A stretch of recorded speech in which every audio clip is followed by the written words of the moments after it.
Intro.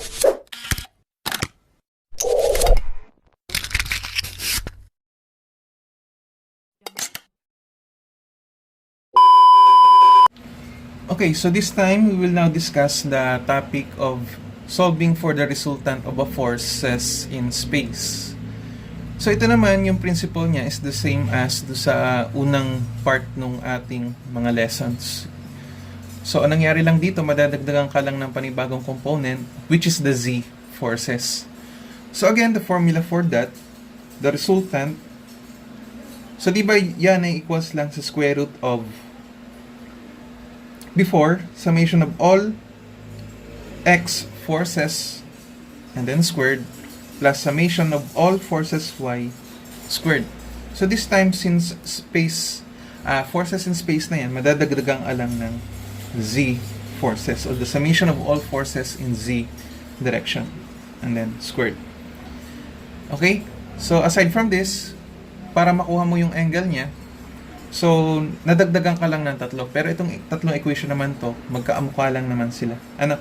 So, the first equation, so unahin natin yung angle with respect dun sa x-axis. Ano ba yung angle na maproproduce ng resultant with respect to the x? Ano? So, cosine theta x, that is just equals to the summation of all forces x all over the resultant r. So, same goes with the theta y and theta z. O ang mapapalitan lang dito is yung summation niya. Kung theta y siya, magiging summation of forces y lang. Okay? So, for cosine theta y, so that is just equals to summation of all forces y all over the resultant r. And para do sa ating theta z, so cosine theta z is equals to summation of all forces in z direction all over r. Okay, so yan lang naman yan. Okay, so try natin sa isang example. So find the resultant of forces in space passing at the origin and through the following points. So we have force P of 200 pound acting at the coordinates of 4, 3, and 5. Again, the first coordinate, that is the x coordinate, followed by y, and then followed by z, or z. And then Q, we have 400 pound passing through 6, negative 3, and negative 5. And F equals to 300 pound passing through negative 3, 6, and negative 4. Okay, so ito naman kahit hindi mo na i-plot. Pero para ma-practice din tayo, ipakita natin kung paano ba mag-a-act itong mga forces na to. Okay, so again, let's draw the X, Y, Z axis. So we have here the y-axis. Gawin na lang natin pa ganito yung z o z. And then here, ito yung magiging x-axis natin. So again, lahat ng mga yan is perpendicular with each other. So naka 90 degrees ito na. Again, yung gitna, yung pinakagitna, that is our point O. So that represents the origin. Okay, so una nating i-plot yung 200 pound. So sabi niya, 4, 3, 5. So, 4. So, positive yan. So, along this x-axis. Positive x-axis. So, gawin natin 1, 2, 3, 4. Then, followed by 3. So, tataas ka dito. 1, 2, 3. So, papunta doon. So, ang maganda kasi dito, unahin natin yung x, followed by z, then yung y. Ano yung z niya? So 5, positive 5. So along dito na 1, 2, 3, 4, 5. So pakita kung ba't hindi ko agad siya plinat. So ang gawin natin, so 4 nga. So dito siya, along here, then followed by 3 and positive 5. So ito, project lang natin dito. So dapat perpendicular lang siya or parallel dito sa axis na to. Hindi ata para lang. Tulok talaga ng drawing. Ayan.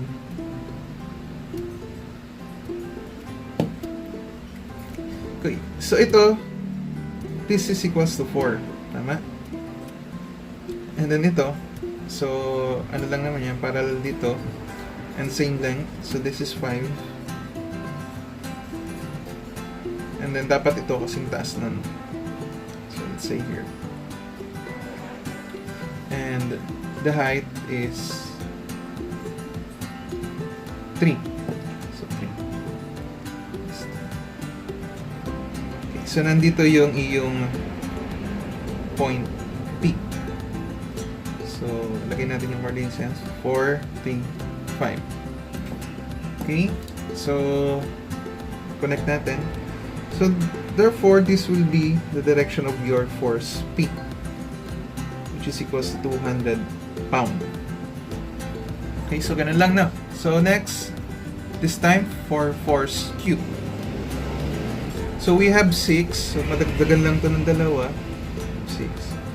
And then negative 3.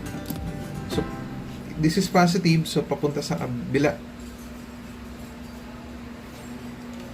Natin. So 1, 2. So i-project na lang natin. Lagyan na. So dito, dapat ano lang siya, parallel. Nakatapat na ba?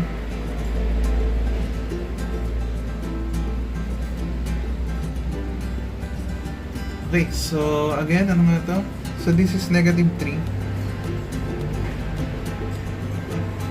And then this length, so this is positive 6.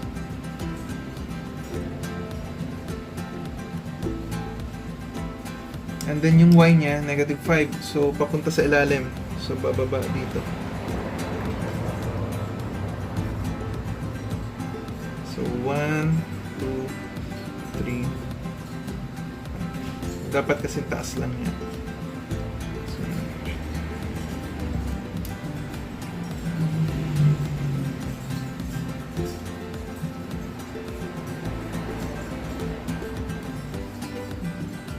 ayan.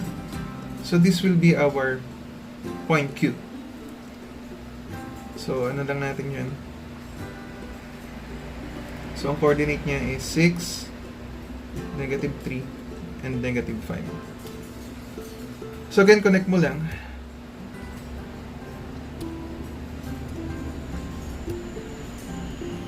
Okay, so anong value niya? So 400 pound. And then last will be for F, force F. So that is 300. So negative 3. So papunta dito. So 1, 2. And then positive 6. So ang nga ito kanina. So ito is 1, 2, 3, 4. So madagdagan lang ako ng isa.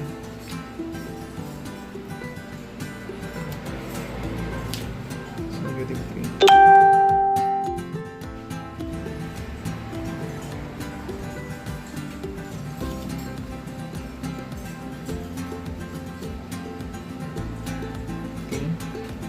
And then yung y niya is negative 4. Ano ba to kanina? So, mas maikli lang na kaunti. So, 1, 2, 3, 4. So, dito.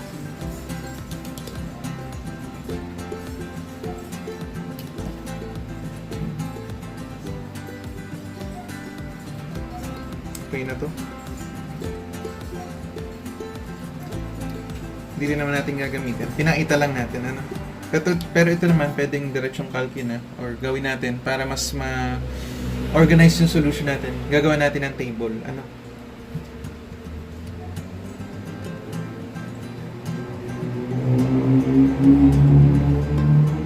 So this is force F with a value of 300 pound and the coordinate is negative 3, 6, and negative. Negative 4. Okay, so ganito yung magiging itsura ng iyong force system. So, you are required to solve for the value of the resultant o yung maproproduce na single force nito. Pag ito pinagsama-sama mo, that is equivalent to R or single force R. So, yung kanyang maproproduce na ano dito should be the same as the single force R.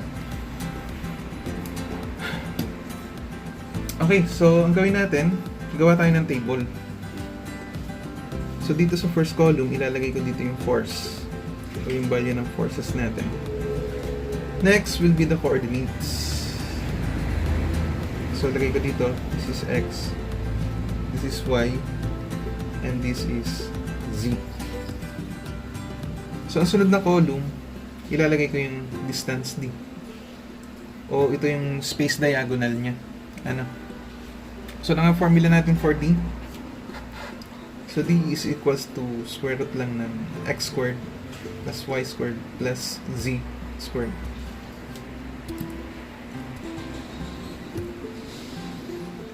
And then, dun sa sunod na column, so dun natin ilalagay yung mga component of forces. Okay, so lagay natin dito. So ito yung para kay x, ito yung para kay y, and then ito yung para kay z. So, ano natin dito?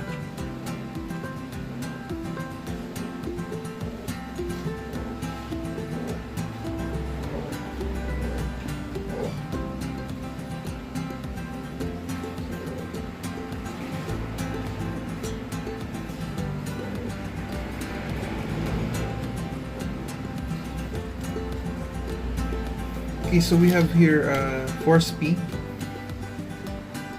So, anong value niya? 200 pound.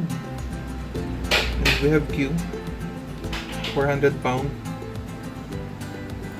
F is equals to 300 pound. Then yung X, 4, 6, negative 3. And then, we have 3, negative 3, positive 6. Then 5, negative 5, negative 4. Okay, so isolve natin yung mga value ng kanyang D. So, pindutin lang natin 4 squared. Gawin pala natin, calculate natin. Gawa tayo na equation. So, calcu technique ay alpha squared plus b squared plus c squared. So, ganyan yung magiging itsura ng equation natin. And then, nagawin mo, calc. So, ang mangyayari, hanapan ka ng value ng A. So, ang value ng A mo, so ito yung mga X. And then, for B, ito yung mga Y. And then, for Z, yung para kay C. So, anong value ng ating X dito? So, di ba 4? And then, yung B, ano daw yung value ng B?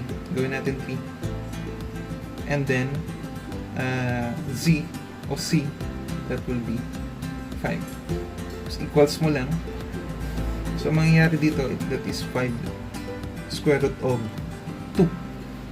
So, gawin mo para hindi ka pindot ng pindot. Again, if tapos ka na dito, doon naman para sa Q, pagkuha ng distance nung, o yung space diagonal ng coordinate ng Q.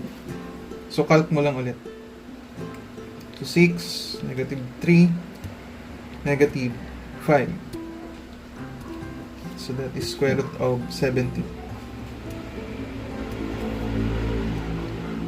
Then again, calc. Para naman doon sa F. So, negative 3, 6, and negative 4. So, square root of 61. Di ba mas madali? Calc ka lang ng calc. Hindi ka na-type ng type sa calc. Okay, so meron na tayong value ng iyong mga D. So, ano sunod natin gagawin? Hanapin naman natin yung component niya. So, paano nga makukuha itong mga component? So, di ba doon sa sinabi nga doon sa ano, yung distances mo is directly proportional doon sa mga force. So, doon, nakabuo tayo ng equation na yung F over the space diagonal. So, that is equals lang doon sa the x component of that force all over the distance x is equals to Fy all over y. So that is equals to Fz all over the distance c. Okay? So dito pwede rin natin gawan siya ng equation. Ano? So paikutin lang natin. So yung Fx mo, the equation will be F times the distance x all over d. And then para kay Fy o yung force y mo, so that is F times the distance y over, sorry, F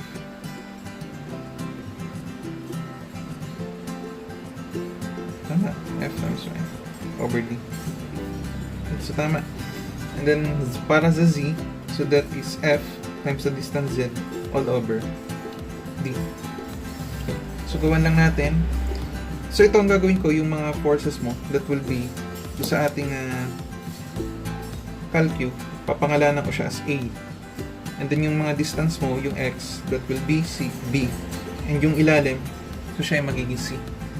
So ganun lang din dito. So ito yung A, ito yung B, ito yung C. Ito yung A, ito yung B, ito yung C. So, gawa natin ang equation. So, alpha times beta divided by C. Ayan na. So, yan lang din yan. Ginawa ko lang siya ng equation. Considering this equation na nagawa natin. So, inahin natin yung mga forces X. Ano? So, ano nga yung A? So, that represent the force. So, ano yung force natin? So, 200. So, calc. So, 200. So, times B. So, equals mo equals. Ano daw yung B? So, ang B mo yung mga distance X. So, we have 4. So, 4. And then, yung C.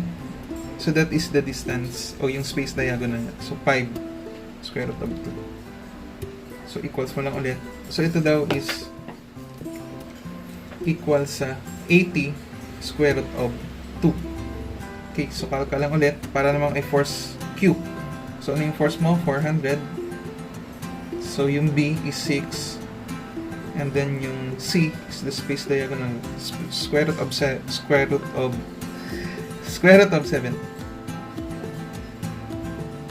So wala siyang simplified force. So this is 286. 0.8549. Then calc, para naman kay force F, so that is 300. So times negative 3. And then square root of 61. So this is negative 115.2332. Okay, next, para naman do sa Y. So ganun lang ulit. So calculate. So ang gawin ko, since ito lang din naman siya, so, di ba ang ginawa ko? Ito yung una. Ito yung pangalawa. Ito yung pangatlo. Ang gagawin ko, dito naman ako magsisimula. Para hindi ko nababaguhin yung value ng A at saka yung value ng C. Ang papalitan ko na lang yung B. So, magiging 6 na lang siya. Kasi nandito na tayo sa Y. 300. Ay, hindi rin pala. Iba pala itong calculate mo to. Type na lang ulit natin. So, 300. Dito ako magsimula ha. And then, yung Y natin is 6. And then square root of 61. So ito ay 230.4664. Sunod for force Q. So 400.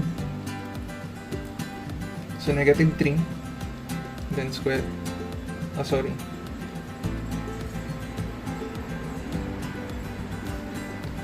So ang D is square root of 70. So this is negative 143. Walang talaga natin ito. 0.4274. And then sunod for force P, so 200 times 3 plus 5 square root of 2. So this is 60 square root of 2. So sunod yung parang kay Z naman, yung Z, yung forces Z. So, ganun lang ulit. So, let's start with P. So, 200 times the distance 5. So, 5 square root of 2. So, this is 141.4214. And para IQ, so that is 400. Yung B mo is negative 5. And then, square root of 70. So, negative 239.0457. And then 300. So negative 4. Then square root of 61. Okay. So negative 153.6443. Okay, so I think we're done. So ang sunod natin gagawin, we will just take the summation of all these forces. So ang summation na yan, So this will be your summation ng x dito coming from this equation. So yan lahat yung forces ng x dito. Ito yung summation ng y, and then ito will be summation of z. Okay? Doon na nga lang. So 80 square root of 2 plus 286.8549 plus negative 115.2332. So ito is 284.7588. And then yung y, so 60 square root of 2 plus negative 140.4274 plus 230.4664. So this is positive 171.8918. And then para ay z, so 141.4214 minus 239.0457 minus 153.6443. So that is negative 251.2686. Okay. So meron na tayong mga summation x, y, and z. So I think we can now solve for the value of r. So r mo, that is just square root nung mga nakuha natin to.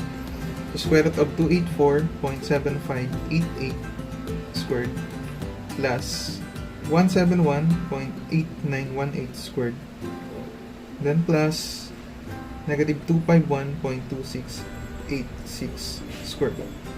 So what is the value of your r? So 284.7588 squared plus 171.8918 squared is 251.2686. So that is 416.8576.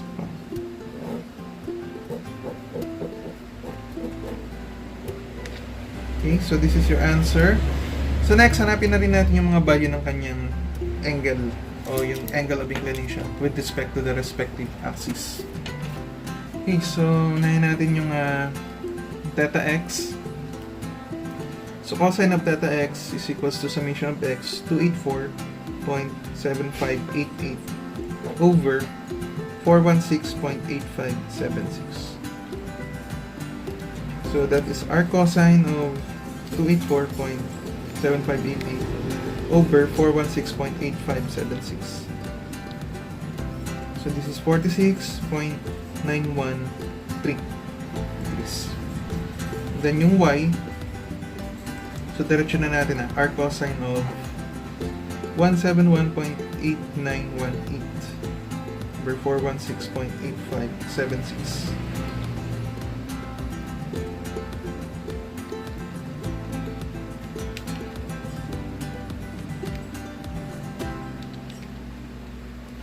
So that is 65.6474 degrees. And then yung theta z, so ang gawin na lang natin, take the absolute value. So since negative to, ang malalaman lang natin, so dapat sa paabila siya. Ano? So 251.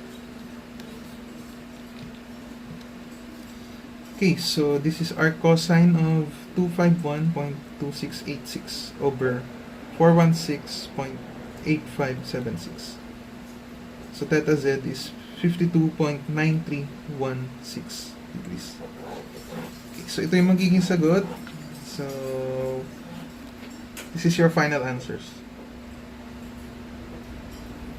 Okay, so next topic natin is yung pagkuha ng moment naman.